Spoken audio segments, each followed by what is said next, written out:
Bom dia, pessoal! Meu nome é Nathalie e bem-vindos a mais um vídeo de caso criminal, que também meio que dá pra considerar um mistério. No vídeo de hoje eu vou mencionar armas de fogo, caça de animais e sangue. Então se você tem algum problema ouvindo sobre essas coisas, toma cuidado, ok? Vamos começar então falando sobre a família Carter. Bill e Shirley se conheceram no ensino médio e se casaram aos 17 aninhos de idade. Juntos eles tinham 3 filhos, Jana, Billy e Jason. A família vive em Lacona, no estado de Iowa, nos Estados Unidos, uma cidade pequenininha com uma população estimada de 300 pessoas. Pequenininha mesmo. Uma comunidade de fazendeiros, conhecida pelo cultivo do milho e da soja principalmente. E assim as crianças cresceram nessa comunidade calma, cercados por muito espaço, muita terra, e como muitos que crescem em cidade pequena, muita curiosidade para conhecer o mundo lá fora. Então a Jana e o Billy, quando cresceram, decidiram se mudar, explorar novas opções, estudar longe de casa, e o Jason, o mais novo, decidiu que seguiria o caminho do pai e que aprenderia sobre o cultivo dos grãos e cuidaria da fazenda. Ele construiu sua casa a poucos quilômetros de onde os pais viviam e decidiu começar uma nova plantação no seu próprio terreno. E logo ele conheceu uma moça chamada Shelley, com quem se casou e teve 2 filhos. Infelizmente, a paz na cidadezinha de Lacona foi rompida em 2015, no dia 19 de junho, quando o Jason encontrou a mãe morta na cozinha de casa. Aquele aparentemente foi um dia normal. A Shirley, de 68 anos de idade, acordou mais cedo que o marido, como de costume. Depois os dois foram juntos até uma lanchonete tomar café. O Bill a deixou em casa e foi trabalhar na fazenda. Mas por volta das 11 horas da manhã, ele recebeu um telefonema da filha, dizendo que a esposa havia falecido. Aparentemente, o Jason telefonou para a irmã mais velha em pânico depois de encontrar a mãe morta. E ela, a irmã, estava a caminho da fazenda, mas decidiu telefonar para o pai e pedir que o pai telefonasse para a ambulância. Depois, foi descoberto que o Jason já tinha telefonado para a ambulância, só que ele não disse isso para a irmã. 911, where is your emergency? Yeah, I need an ambulance, man. Okay, to what address? 132 Perry Street. It's Bill Carter, and I'm his son. My mom was here on the floor. What hurt you, man? I don't know what happened. What is it like? We went into the woods. 2 hours. What happened? There's a hole through the floor in the refrigerator. Na ligação para emergência, o Jason estava em prantos, gritando. Ele descreveu que havia sangue por toda parte, um buraco no chão e outro na geladeira. E ele também fez um comentário bem estranho, dizendo que parecia que a mãe estava lá há 2 horas. De onde ele tirou essa informação? Não sabemos ainda. Depois eu vou falar de onde ele tirou essa informação, mas na hora a atendente ficou pensando, como é que tu sabe que a tua mãe tá aí há 2 horas?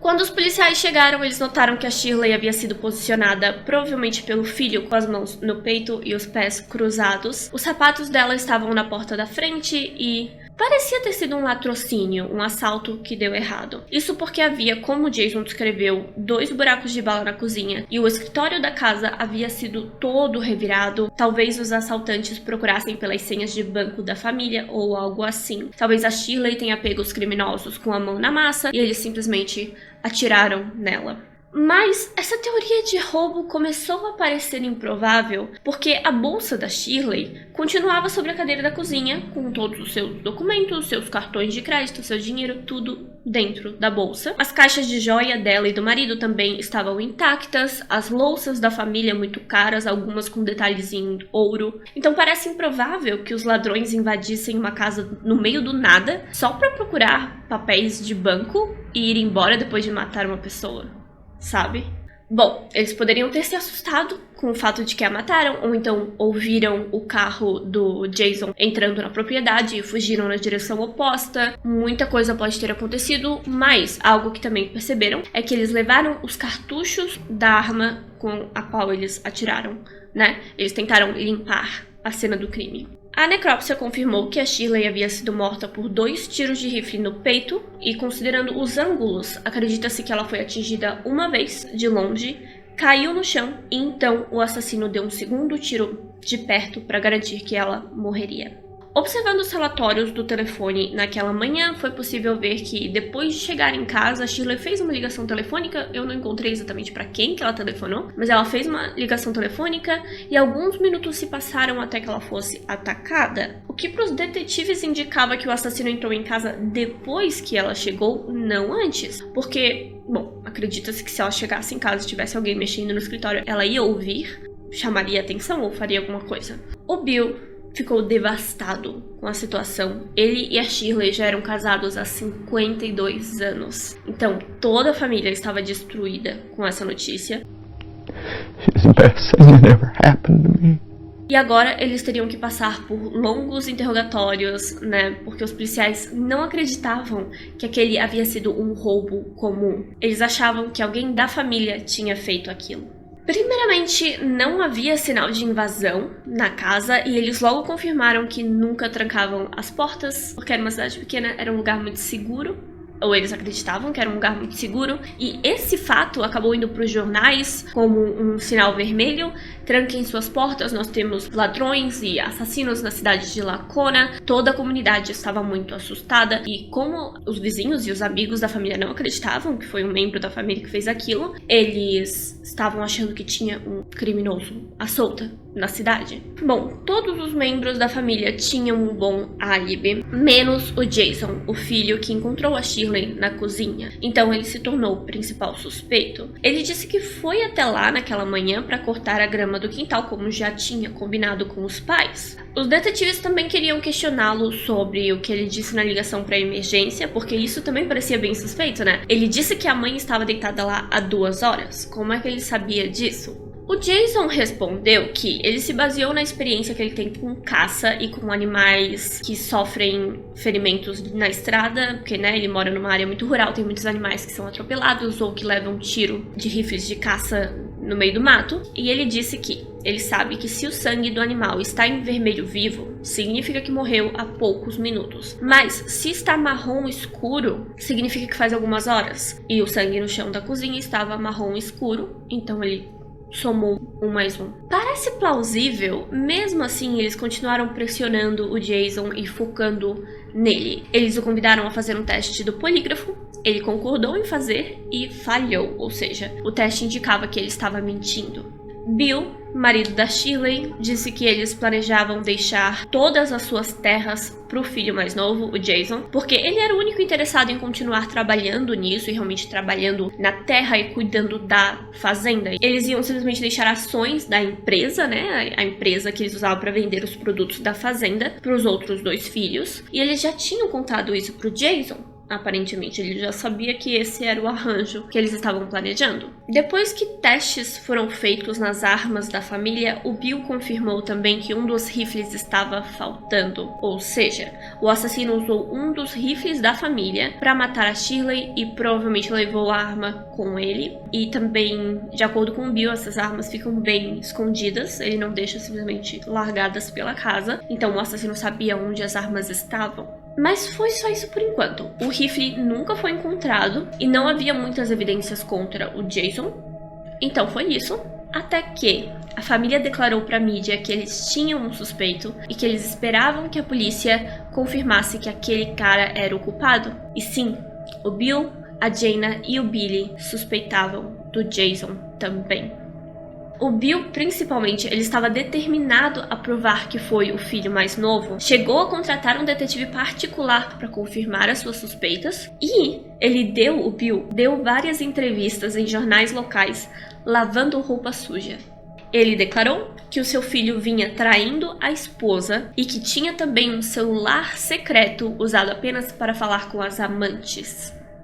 Também disse que o Jason tinha muitas dívidas, não sabia cuidar das suas finanças e muitas vezes precisava do dinheiro do pai para se reestabelecer, mas que se ele soubesse que o filho não era fiel no seu casamento, ele deixaria de dar dinheiro para ele, como ele já estava fazendo naquele momento, mas antes da morte da esposa ele não sabia dessas informações. O Bill só descobriu que o filho traía a esposa por conta do detetive particular que ele contratou para investigar o Jason. Então assim o Bill criou essa teoria de que a Shirley descobriu que o o filho vinha traindo a esposa, o confrontou e ele a matou. Mas isso ainda não era o suficiente para declará-lo culpado de homicídio, né? Não tem nenhuma prova física aí de que foi ele. Então o Bill decidiu fazer justiça com as próprias mãos. Ele e os outros 2 filhos processaram o Jason, o acusando de danos que levaram à morte, por assim dizer. Porque ele não podia usar homicídio na descrição do processo e também não seria possível condená-lo à prisão, já que era um processo civil, não era um julgamento criminal. Então, ele não seria condenado à prisão nesse julgamento, ele só